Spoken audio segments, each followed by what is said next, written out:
എല്ലാവർക്കും news first മലയാളത്തിന്റെ പുതിയൊരു വീഡിയോയിലേക്ക് സ്വാഗതം. ക്രിക്കറ്റ് വാർത്തകൾ ആദ്യമേ അറിയാൻ ഈ ചാനൽ മറക്കാതെ സബ്സ്ക്രൈബ് ചെയ്യുക. ഇന്ത്യ T20 ലോകകപ്പ് സ്വന്തമാക്കി. ഇന്ന് ബാർബഡോസിൽ നടന്ന ആവേശകരമായ ഫൈനലിൽ ദക്ഷിണാഫ്രിക്കയെ 7 റൺസിന് തോൽപ്പിച്ച് ആണ് ഇന്ത്യ ലോക ചാമ്പ്യന്മാർ ആയത്.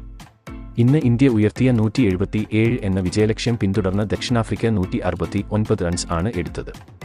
അവസാന 5 ഓവറിൽ 30 റൺസ് എന്ന രീതിയിൽ ദക്ഷിണാഫ്രിക്ക വിജയത്തിന് അടുത്ത് എത്തിയ സമയത്ത് നിന്ന് ആണ് ഇന്ത്യ ഇന്ന് കളി തിരിച്ചുപിടിച്ചത്. ഇന്ത്യയുടെ രണ്ടാം T20 ലോകകപ്പ് കിരീടവും ആകെ 4ാം ലോകകപ്പ് കിരീടവുമാണ് ഇന്നത്തേത്. ഇന്ന് തുടക്കത്തിൽ തന്നെ ദക്ഷിണാഫ്രിക്കയുടെ 2 വിക്കറ്റുകൾ വീഴ്ത്താൻ ഇന്ത്യക്ക് ആയി. 4 റൺസ് എടുത്ത റീസ് ഹെൻഡ്രിക്സിനെ ബുംറയും 4 റൺസ് എടുത്ത മാർക്കത്തെ അർഷ്ദീപും പുറത്താക്കി. ഇതിനുശേഷം സ്റ്റബ്സും ഡിഗോക്കും ചേർന്ന് ദക്ഷിണാഫ്രിക്കയെ കരകയറ്റി. സ്റ്റബ്സ് 21 പന്തിൽ നിന്ന് 31 റൺസ് എടുത്ത് അക്സർ പട്ടേലിന്റെ പന്തിൽ പുറത്തായി. ഇതിനുശേഷം ക്ലാസനും ഡികോക്കും ചേർന്നു.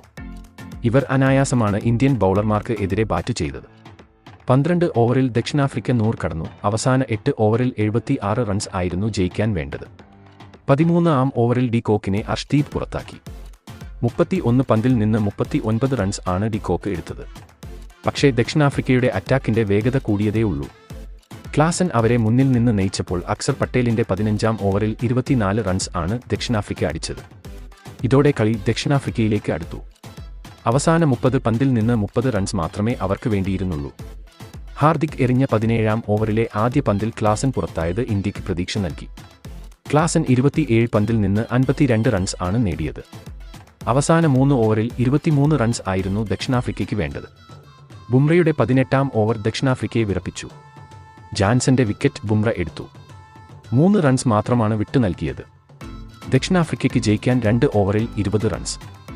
അർഷ്ദീപ് 19ാം ഓവറിൽ കൊടുത്തത് വെറും 4 റൺസ്. അവസാന ഓവറിൽ വേണ്ടത് 16 റൺസ്. ഹാർദിക് ബൗൾ എറിയാൻ, മില്ലർ സ്ട്രൈക്കിൽ. ആദ്യ പന്തിൽ മില്ലറിന്റെ കൂറ്റൻ അടി. സൂര്യകുമാർ 6 ലൈനിൽ ടൂർണമെന്റിന്റെ ക്യാച്ച് എടുത്ത് ഇന്ത്യയുടെ രക്ഷകനായി. Miller out. അപ്പോൾ വേണ്ടത് 5 പന്തിൽ 16. അടുത്ത പന്തിൽ റബാദയുടെ എഡ്ജിൽ 4, തൊട്ടടുത്ത പന്തിൽ സിംഗിൾ, പിന്നെ 3 പന്തിൽ നിന്ന് 11, അടുത്ത പന്തിൽ 1 റൺ, അവസാന 2 പന്തിൽ ഇനി 10 റൺസ് എന്ന അവസ്ഥ. അടുത്ത പന്ത് വൈഡ്, അങ്ങനെ 2 പന്തിൽ 9 ആയി ലക്ഷ്യം കുറഞ്ഞു.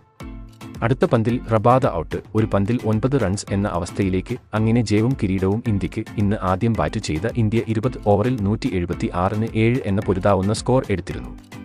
തുടക്കത്തിൽ 3 വിക്കറ്റുകൾ പോയി എങ്കിലും ഇന്ത്യ മികച്ച രീതിയിൽ തിരിച്ചുവന്നു.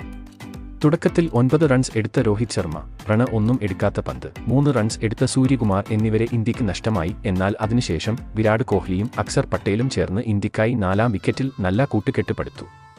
അക്സർ പട്ടേൽ 14ാം ഓവറിൽ റണ്ണൌട്ട് ആകുന്നത് വരെ ആ കൂട്ടുകെട്ട് നീണ്ടു. അക്സർ പട്ടേൽ 31 പന്തിൽ നിന്ന് 47 റൺസ് എടുത്താണ് പുറത്തായത്. 4 സിക്സും 1 4ഉം അക്സറിന്റെ ഇന്നിംഗ്സിൽ ഉണ്ടായിരുന്നു. അക്സർ പോയതിനു ശേഷം ദൂബെ ക്രീസിൽ എത്തി. കോഹ്ലി 48 പന്തിൽ നിന്ന് 50-ലെത്തി. കോഹ്ലിയുടെ ഈ ലോകകപ്പിലെ ആദ്യ അർദ്ധ സെഞ്ചുറിയായിരുന്നു ഇത്. അർദ്ധ സെഞ്ചുറി നേടിയ ശേഷം കോഹ്ലി കൂടുതൽ അറ്റാക്കിലേക്ക് തിരിഞ്ഞു. 58 പന്തിൽ 76 റൺസ് ആണ് കോഹ്ലി ആകെ എടുത്തത്. 2 സിക്സും 6 4ഉം വിരാടിന്റെ ഇന്നിംഗ്സിൽ ഉണ്ടായിരുന്നു. ദൂബെയും 16 പന്തിൽ 27 റൺസിന്റെ ഇന്നിംഗ്സ് കൂടെ ആയതോടെ ഇന്ത്യ 170 കടന്നു. അപ്പോൾ ഇന്ത്യയുടെ ഇന്നത്തെ കളിയെ പറ്റിയുള്ള നിങ്ങളുടെ അഭിപ്രായം താഴെ കമന്റ് ചെയ്യുക. അപ്പോൾ ഇതുപോലത്തെ ക്രിക്കറ്റ് വാർത്തകൾക്കായി ഈ ചാനൽ മറക്കാതെ സബ്സ്ക്രൈബ് ചെയ്യുക.